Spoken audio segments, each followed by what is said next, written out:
hopping back into it directly, a reminder of the overall themes, structures, goals of this webinar series. The overall goal is to understand what math has to do with machine learning. And even though all programming involves math at some level in some way, we can always use the tools of mathematics to understand the programming that we're doing. Machine learning, because it's programming by optimization, really benefits from some strong grounding in mathematics. And so we're using the tools of mathematics to understand that optimization process that goes on during machine learning. There are basically three core ways that optimization and machine learning intersect in terms of the objects being optimized, in terms of how we optimize, and in terms of what we optimize. So we already talked about the objects being optimized by using linear algebra to understand that data and models are arrays, and linear operations on arrays is linear algebra, and it's a part of the core of machine learning. Then we understood how we optimized with calculus, which means we basically make tiny changes using this framework of linear approximation. And then finally, now we're going to understand just what it is exactly that we are optimizing. Very loosely, up to this point, I've said that we're improving the performance of our model, but that's not very quantitative at all. And so we're going to see that actually what we're optimizing is we're reducing the surprise or uncertainty of our models when they're presented with data. And so the tools of probability and statistics are going to come in very much handy here. So let's dive in and talk about probability. The bad news I have here is that even those first two sections we talked about linear algebra and we talked about calculus, there's, I think, a lot that's intuitive about these ideas. They're relatively easy to work with. There's some subtle ideas, but once you wrap your head around core ideas like arrays and approximation, the world is your oyster. But probability, on the other hand, is surprisingly subtle in a way that makes it very difficult to work with. So Bertrand Russell, who was one of the premier mathematicians and logicians of the early 20th century, said that no one has the slightest notion what probability means. And Bertrand Russell was very fond of paradoxes, but he liked them to be a little bit neater than the paradoxes that you find in probability. Another indication of just how subtle and difficult probability can be is this quote from Probability and Introduction, a textbook by Samuel Goldberg, which notes that the concept of a random variable, which is at the very center of probability, we say, oh, this is a random variable, that's a random variable, is actually a tremendous misnomer. So just like an alligator pair, which is neither an alligator nor a pear, a random variable is neither random nor a variable. An alligator pear is actually an avocado. It's an old name for an avocado, and that's not a type of pear. And the random variable in probability is actually a deterministic function, but it's the way things are termed. And that suggests that it's something we want to treat it in one particular way, this random variable idea, that we have this intuitive idea. When it comes time to turn it into mathematics, things get complicated. And then finally, I've often in the last two sections mentioned content by 3 Blue 1 Brown, who's one of the premier math YouTubers these days. 3 Blue 1 Brown attempted to make a probability series and then eventually gave up. They were working on it. They got about halfway through it, and then they realized, actually, there's a lot of ambiguity in what people mean when they say they want to learn probability. And so they gave up on that plan that they had. Probability is something of a white whale in mathematics, like in Moby Dick. It's a difficult idea to try and conquer. We aren't going to be totally dismayed by this and give up entirely, but I just want to put that out there just as an indication that this is the hardest of the three sections. And so I'm going to try and present as much intuition and ideas around probability as I can, but you shouldn't be surprised if this one is a little bit maybe less satisfying, more difficult in some ways. When I say probability surprisingly subtle, there's some parts of this that go all the way back to like, what does it mean? What are we even trying to mathematically model here before we go out and write our definitions? Just as an indication of this difficulty, let's consider the expression pi of n, which just means the nth digit of pi. So when I say pi of 1, I mean 3. When I say pi of 2, I mean 1. Pi of 3 is 4, and so on, all the way through the digits of pi. And so the quantity d equals pi of 1, that's just the number 3. And if I ask you a question, is d even or odd? It's pretty straightforward to know how to answer it. D is 3. That's an odd number. And if I ask you what is the probability that d is odd, before we dive into definitions or think too hard about this, so you have a clear intuitive answer in your head. It's 3. It's odd. 100% chance that it's odd. There's no chance that it's not odd. The difficulty comes in when we do something like consider the quantity pi of 4.65 times 10 to the 185th. So this is roughly if I were to write a single digit of pi on every single tiny scrap of the universe, every single Planck volume, this is how many digits of pi I could write out. So no one will ever be able to write out pi this far. Unlikely that anybody will ever be able to calculate it this far. And we don't know what that number is. So the question I have for you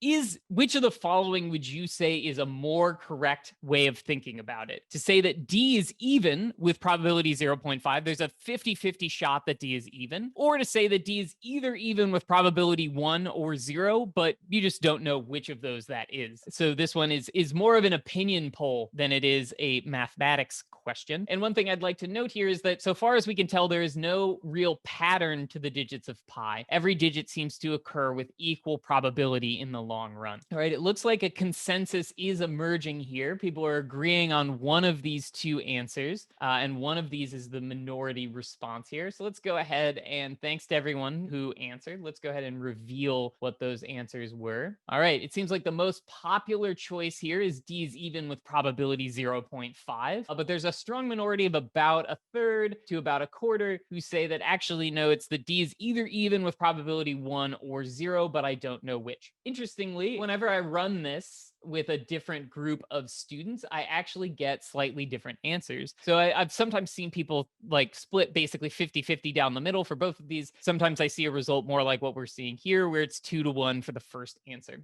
Essentially, these two different answers come down to whether you want probability to mean, oh, I don't know what this value is, and I want to be able to represent my uncertainty about certain values. And then that gives you the first answer, or whether you want probability to be this mathematically definable thing about frequencies. If you really think, okay, probability should represent the frequency with which events occur, then it doesn't make sense to say that D is even with probability 0.5. There's no sense of frequency in which we can generate pi many times and get different values. And so that second approach is the frequentist approach to probability, and the first approach is the Bayesian approach to probability. The first one is a little bit more popular these days. It's especially popular in machine learning and popular among practicing scientists, but the latter is actually more popular among people who do probability, rigorous mathematics of probability. So in the end, it's something of a matter of taste, but the fact that there's a matter of taste at the very beginning when we define the concept that gives our field its name of probability theory should suggest some of the complexity and difficulty that comes in. But we are not going to be daunted by that complexity and that difficulty. We're going to proceed forward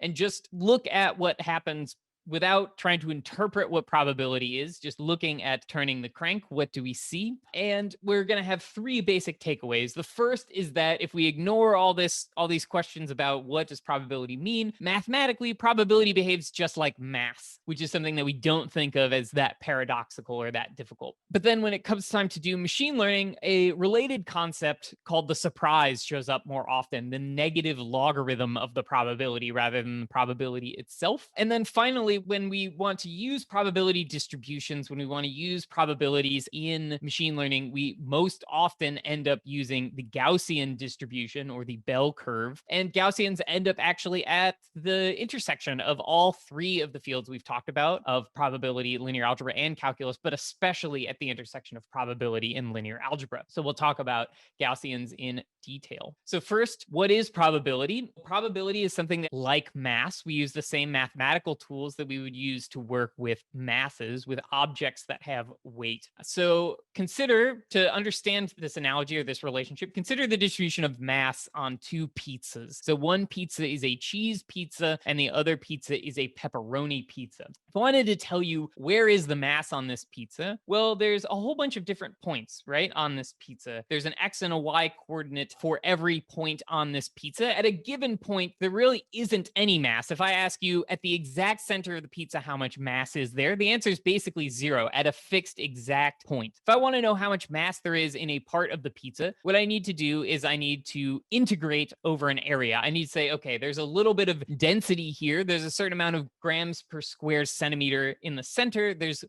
certain amount of grams per square centimeter at the edge, and I need to integrate those. So I would have some density function for the pizza, a pizza density function that says at this point, the density is equal to this. At another point, it's equal to this other value. value. And when we work with masses and densities, especially in a typical educational context, all the way up to the point where you're maybe in an advanced physics or engineering class, you only work with things that have an even density function. So if I want to talk about the mass of this cheese pizza, it's really simple because it's flat. And so I don't really need to think explicitly that what I'm doing is an integral. I just take the area times some fixed value that we call the density of the pizza, and that gives me the mass in any given area. And so I can answer any questions about the mass of this cheese pizza, the center of mass, things like that, without having to think too hard about integrals. But if I have something like that pepperoni pizza on the right-hand side here, there's more mass in certain places. There's a couple of pepperonis overlapping in the middle, so there's a spike in the density there, because if you look at any given point on that pizza right there, there's more stuff. There's several overlapping pepperonis. And then as we go to the edges there, towards the places where there's only cheese, things flatten back out again. And so if I want to know how much mass there is in any given point on this pepperoni pizza, I actually have to think about, okay, what is my pizza density function and how much mass is there in this area? If I want to know the mass of a part that's, say, got a pepperoni on it, I need to integrate in the area of that pepperoni. So this is not that dissimilar to the distribution of dart throws in, let's say, two separate cases. One is somebody who's been blindfolded throwing darts at a dartboard. Their darts, let's say, end up everywhere. So they throw the darts many times, and we look at where the dart ends up. And there's lots of darts spread throughout the entire dartboard. But if a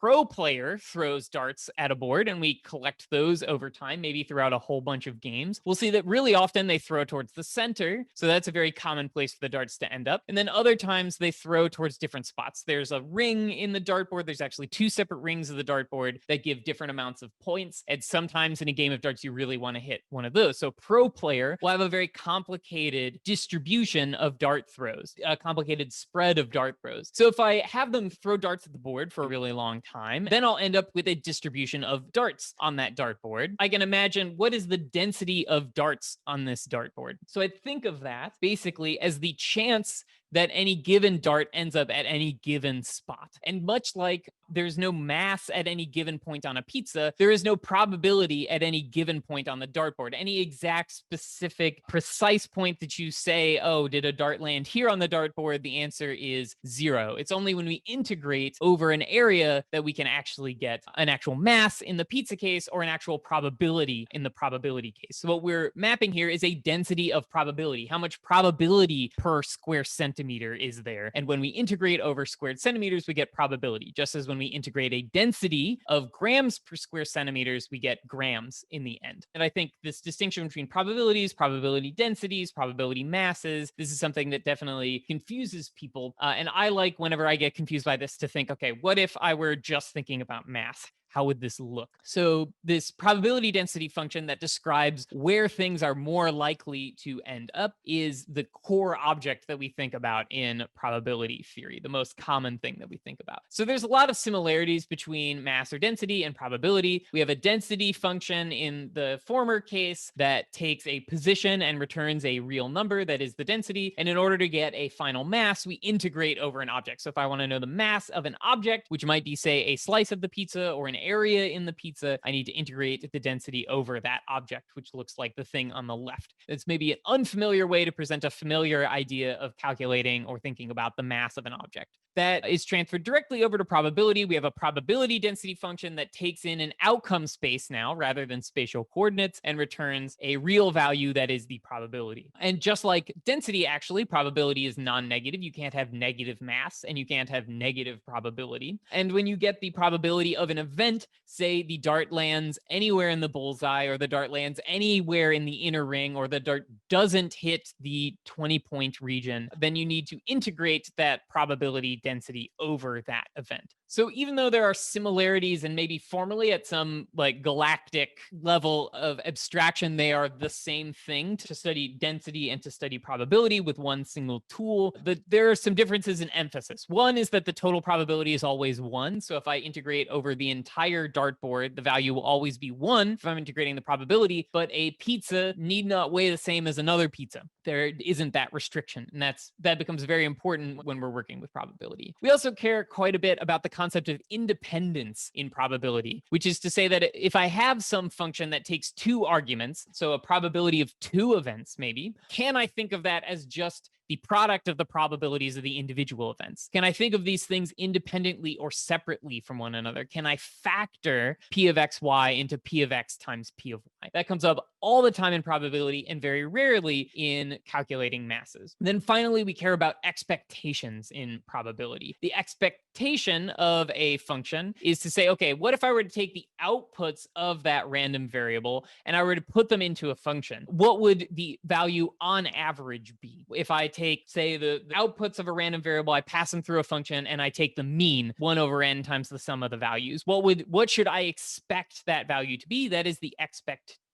So as an example, maybe we want to know what the average score of a pro player versus a blindfolded individual is going to be. So I take the position, that x and y value here, and then I pass that through the scoring function that says, okay, what is the score that you get for landing in that particular spot? And then we could calculate an average score, again, by means of an integral. So this may be heartening to say, oh, masses are actually something that's pretty easy, relatively straightforward. So probability should be easy and relatively straightforward. But the trouble is that actually, when you really start to work with it, the math of distributions is really gnarly. This math of distributions is also known as measure theory, and it's something that even people who do PhDs in statistics struggle with and find maybe to be an impediment more than a help to their understanding of probability. So that's a link there to Andrew Gelman's blog and a discussion of whether measure theory should even be taught to stats PhDs. And one of the fundamental reasons why is that integrals are hard and derivatives are easy relatively.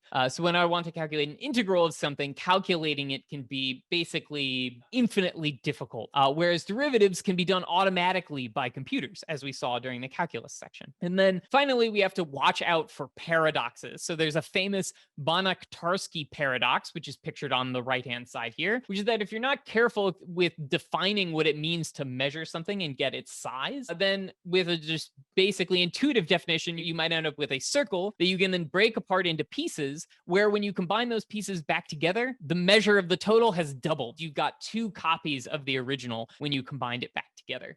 So that's a really gnarly paradox, and people work really hard in measure theory to avoid things like that. And this is all separate from those philosophical issues that I identified at the beginning. What does it really mean to talk about probability? Even once you've solved that, you have to solve these more mathematical paradoxes here. This is bad news. It means that it's actually really hard to get a fully, completely rigorous mathematical accounting of what is going on when you talk about probabilities, distributions, expectations, and so on. You open up a whole big can of worms when you try and be completely rigorous. We have to be a little bit more intuitive when we talk about probability, unless we're willing to really dive in and understand that measure theory, which is a long and lonesome road.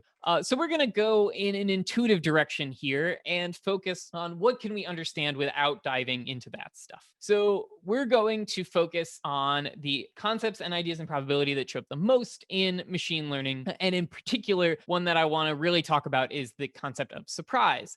And so surprises show up more often than probabilities in machine learning. Surprises are inverse probabilities, and they're at the foundation of information theory. So at again, an intuitive level, surprise is closely related to probability. If something is a little bit less probable, it happening is a little bit more surprising. And if something is certain, then it happening is not at all surprising. If somebody tells me that 2 plus 2 is 4, then I'm not surprised at all. We could say that I am 0 surprised if we were looking to quantify it. Whereas if something is impossible, then it happening is more surprising than literally anything else. And so if somebody, say, told me that 2 plus 2 was equal to 5, that would be more surprising than, say, getting 1,000 heads in a row. That's unlikely, but it's not impossible. 2 plus 2 being equal to 5, that's completely impossible. So there's infinite surprise when something impossible happens. There's 0 surprise when something certain happens, and then everything else is in between.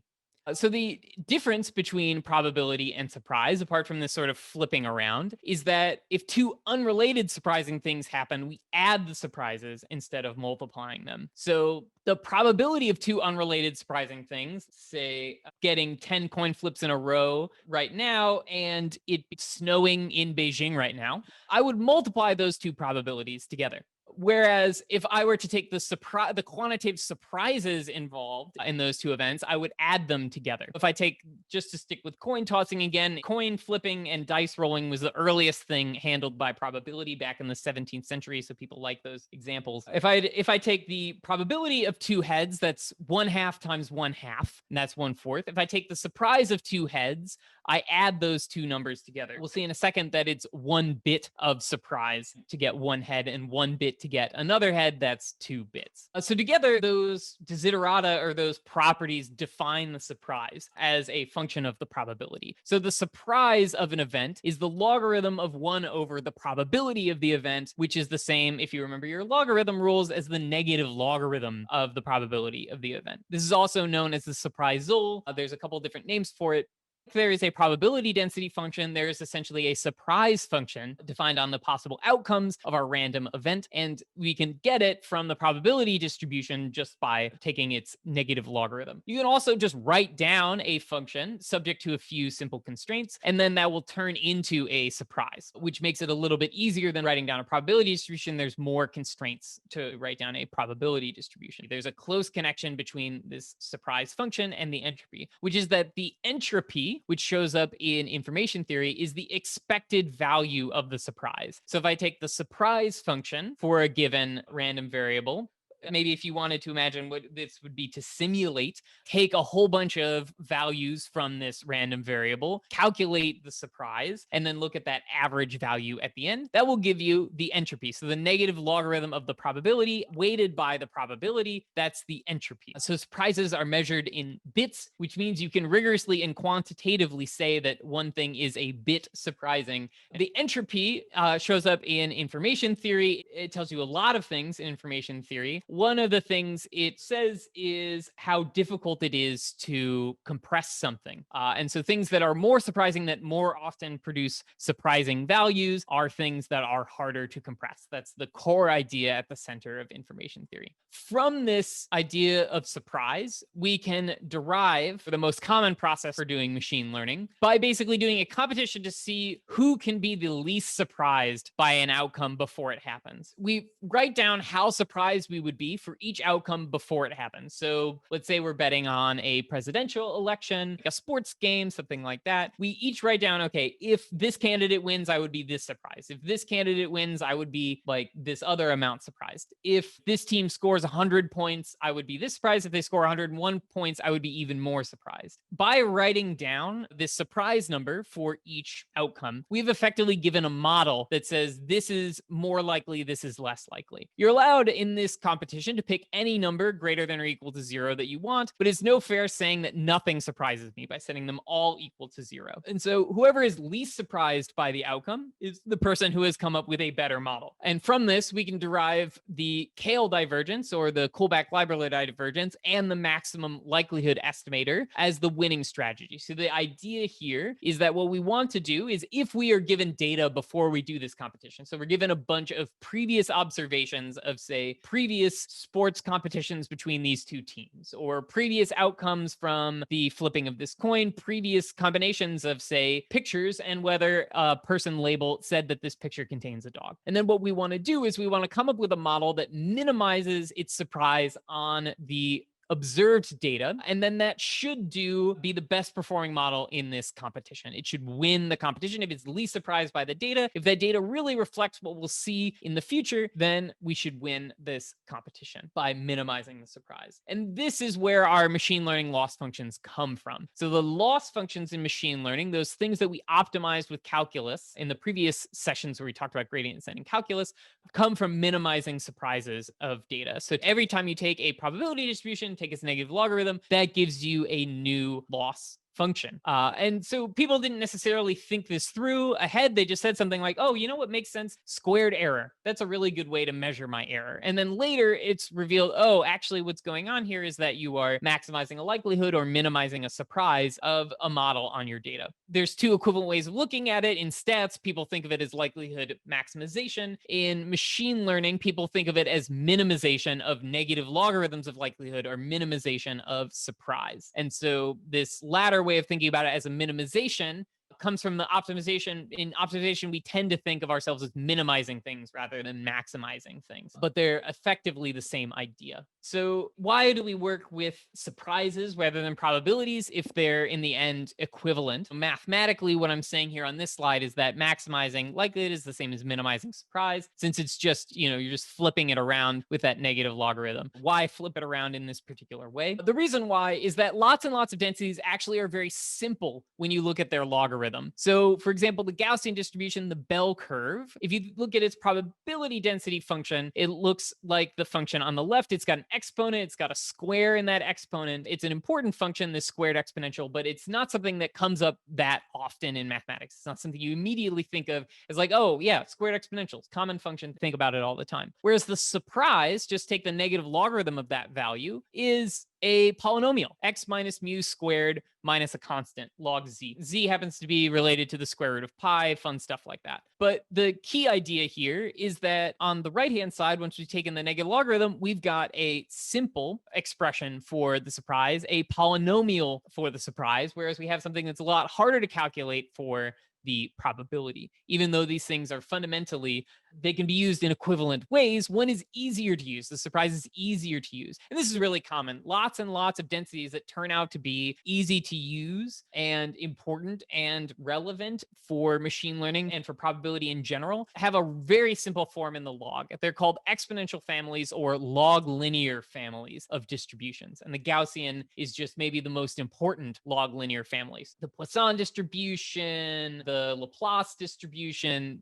lots of other distributions you may have heard of, every discrete distribution. These are all examples of log linear families. In addition to it being simpler to work with the logarithms of densities, it's also the case that logarithms of densities actually focus on the parts of the distribution that are most important, the parts of the probability that are most important. The important differences in probability are in the unlikely events. So consider something like the contemporary pandemic. It's really important to know whether an outbreak that happened is a once a year event that happens one in every 365 attempts, or a once in a millennium event, one that happens once in every 365,000 attempts. That's a really important difference. Like fundamentally, things that happen once a year need to be treated very differently from things that happen once a millennium. But the raw values there are really close. They differ by only 0.03 or so. And they're also just as close as, say, something that happens 50% of the time and something that happens 50.0001% of the time. That difference there between 50% and 50.001% in raw value is the same as the difference between 1 divided by 365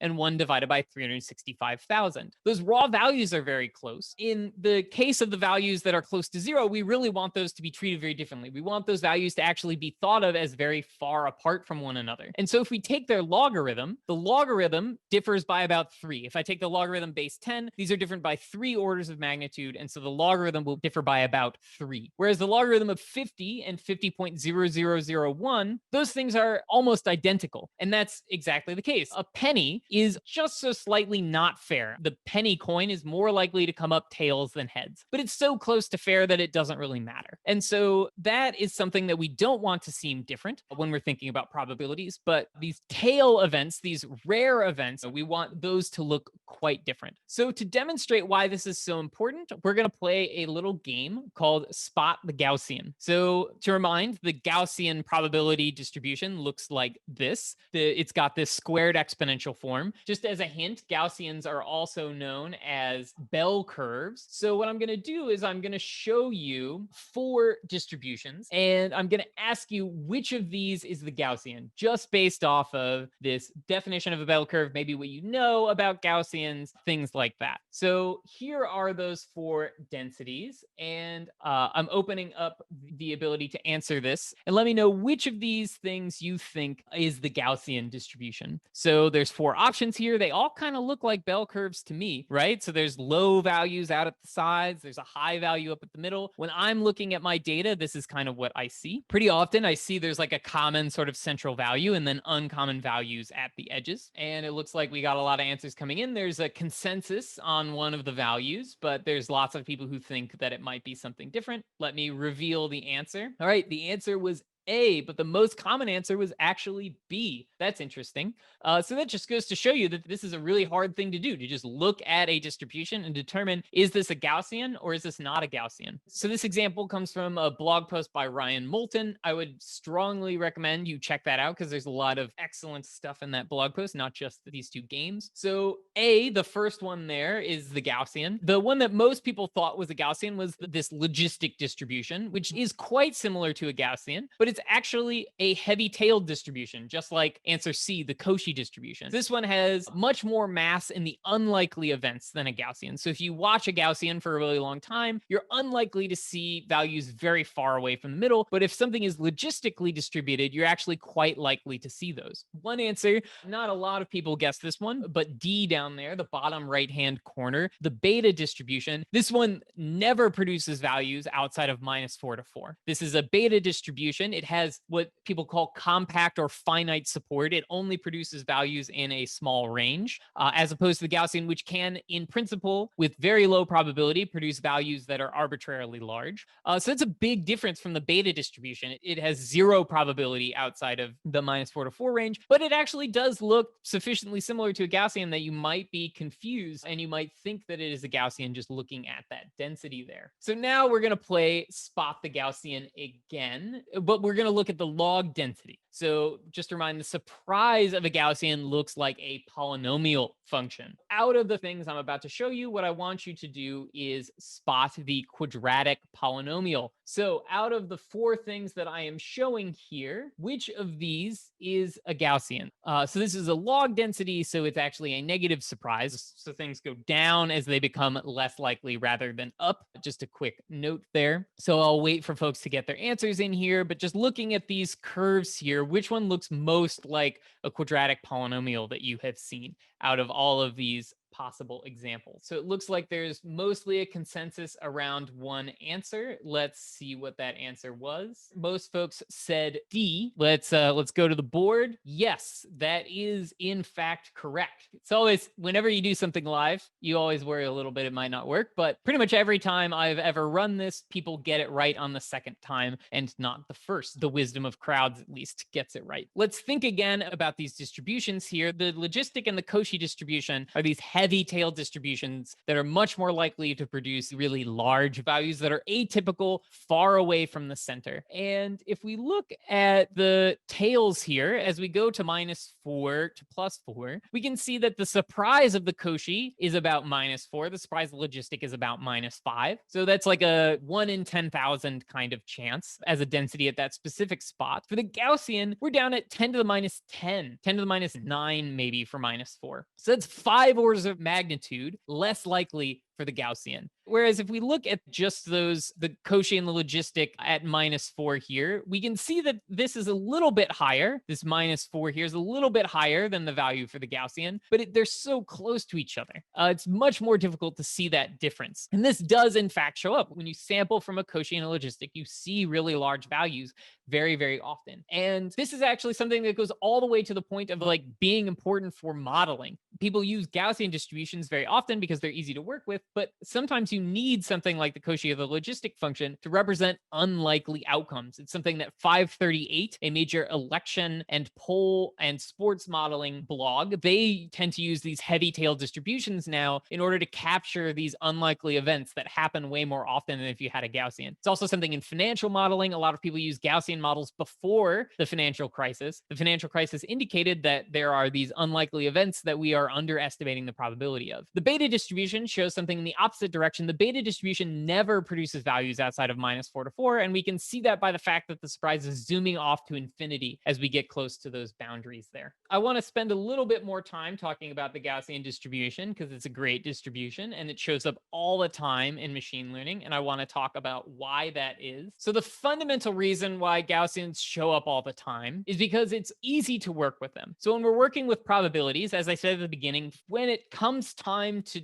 calculate things, in theory, what we need to do is do a whole bunch of integrals. So if I wanted to know the mass of a part of the pizza, if I wanted to know the average score of somebody who's throwing darts, I had to do an integral. So inference, or doing calculations with probabilities, involves integrals and can be made effectively arbitrarily hard really easily. It scales really poorly. Inference scales poorly. But if you're working with Gaussians, inference becomes just linear algebra. So that doesn't mean it's conceptually easy. That doesn't mean it's conceptually trivial or computationally trivial. It just means it's possible, it's tractable, it can scale. And now that we have specialized compute for doing linear algebra really fast, GPUs, TPUs, all these nice chips that we have built in the last 10 to 30 years, depending on the type of chip, we can do linear algebra really fast in a numerically stable way to get really good answers quickly. You can see this a little bit if you take a look at the surprise of a Gaussian. The full surprise of a Gaussian, if you include both the means and the standard deviations, and you're looking at a multivariate Gaussian, so the mean is a vector, the standard deviation is actually a matrix, a correlation matrix that doesn't just tell you how spread out any individual value is, but also how they relate to one another. If I write that out, I end up with this expression for the surprise that is a quadratic form. It's a matrix equation of a particular type that happens to come up a lot. That's the matrix equivalent of a second degree polynomial. It's basically a system of equations, is one way you might think of it, a system of second order equations. Now, that's hard.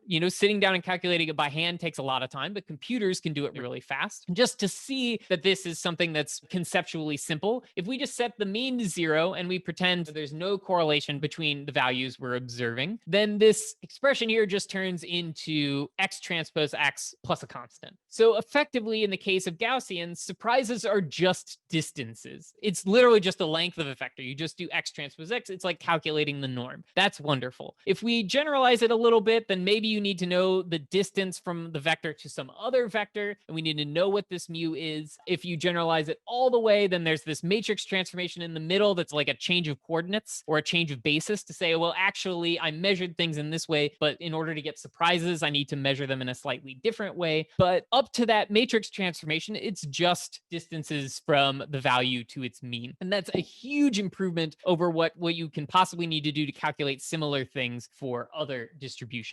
So in general, solving inference problems, solving probability problems becomes solving a linear algebra problem. And linear algebra is already the toolkit that we need to understand so much else in machine learning, whether it's our models, our data, or our optimization process in the form of vector calculus. So there's a unity of tools that comes together if we end up using Gaussians for our surprise. So this is one reason for the popularity of the squared error as a loss function. The squared error is exactly the distance between our data and some value, the value mu there. Maybe we calculate mu as a function of something else. The core idea here is that we simplify things down from all the problems that could arise in probability down to just linear algebra problems. So that's good news. It's good news that the Gaussian exists as this option that we have, but ease of use wouldn't mean that much if Gaussians didn't actually show up often. But they actually do, thanks to the central limit theorem, this very important limit theorem that says if many things that are random interact in a weak way or don't interact at all, then the distribution of the result is approximately Gaussian. And the more things there are and the weaker the interactions, the more like a Gaussian this thing becomes. So what that says is, let's say I'm measuring a couple of things, like I'm measuring a couple of important relevant variables for some random phenomenon. And then there's a whole bunch of other stuff I'm not measuring. Maybe this is user behavior on a website, and I'm measuring, say, how long it takes them to purchase something.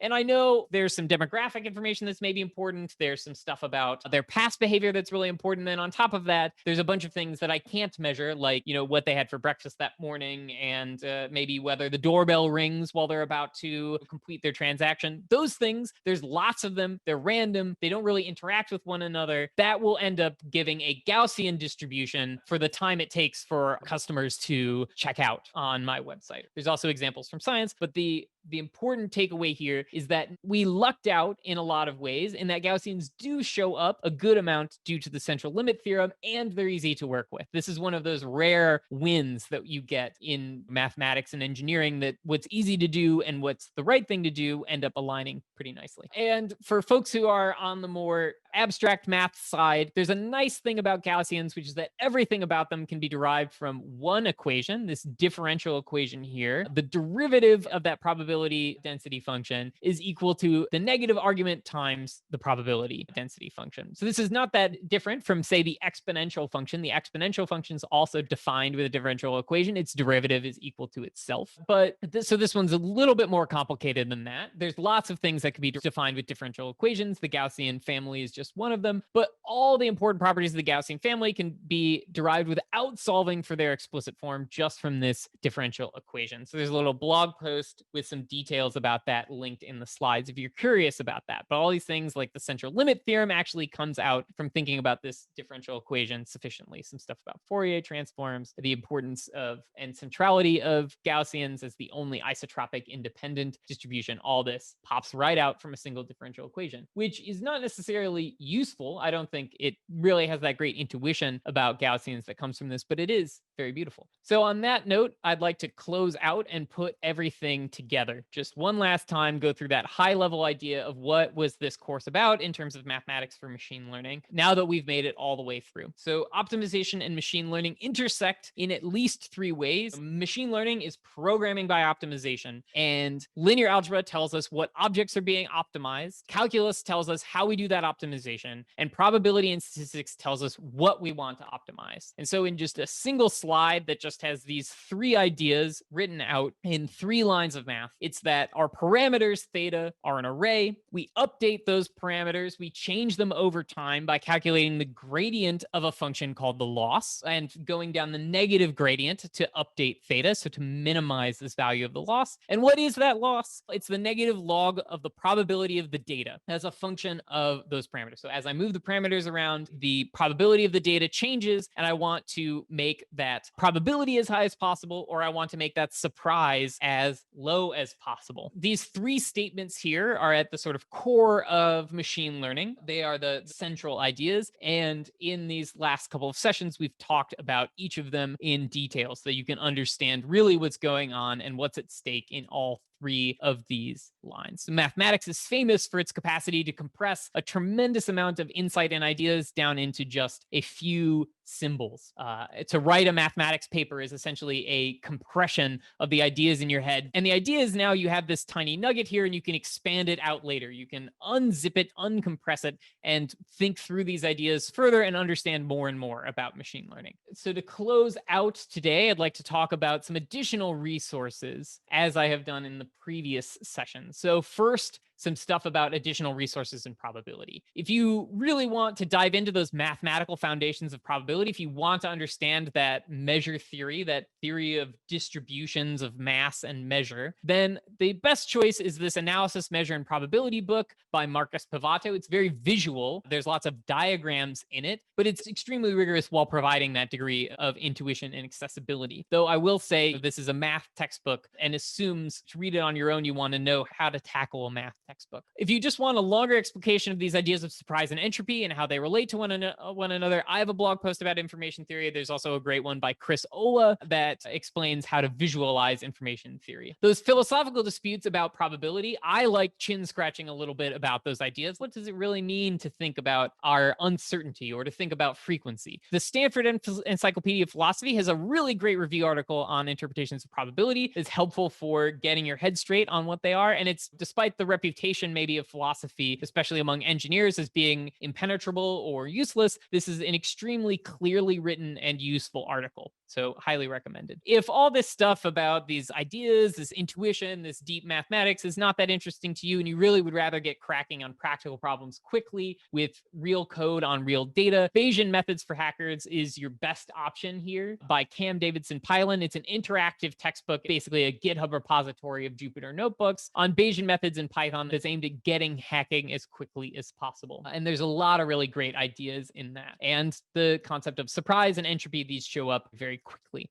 So I mentioned that in order to understand that analysis and measure theory textbook, you would really need to understand how to read a math textbook. And in general, in order to understand math, there's no better way than to read the books of math that are out there. Unfortunately, they're pretty hard to read, and they use a different set of skills than an engineer or a programmer is used to using. There's always a connection. There's a deep connection always, I think, between something in mathematics and something in programming, but it's not always obvious. And so there's a great blog called The Intersection of Math and Programming by Jeremy Kuhn that is my recommendation of if you just want to keep going and dive into math based off of what we've learned in this course, where should you go? It's here. There's a great book, A Programmer's Introduction to Mathematics, that teaches you how to take the ideas that you've learned from working with computers and working in engineering and apply them to mathematics and translate all of that intuition, that way of thinking, that way of approaching new ideas and apply it to mathematics. And it's fabulous. It's extremely well written. It has a clear pedagogical idea behind it, and it does it extremely well. So I highly recommend that book, higher than basically any other piece of writing on mathematics that I recommend to people who are interested in learning about it.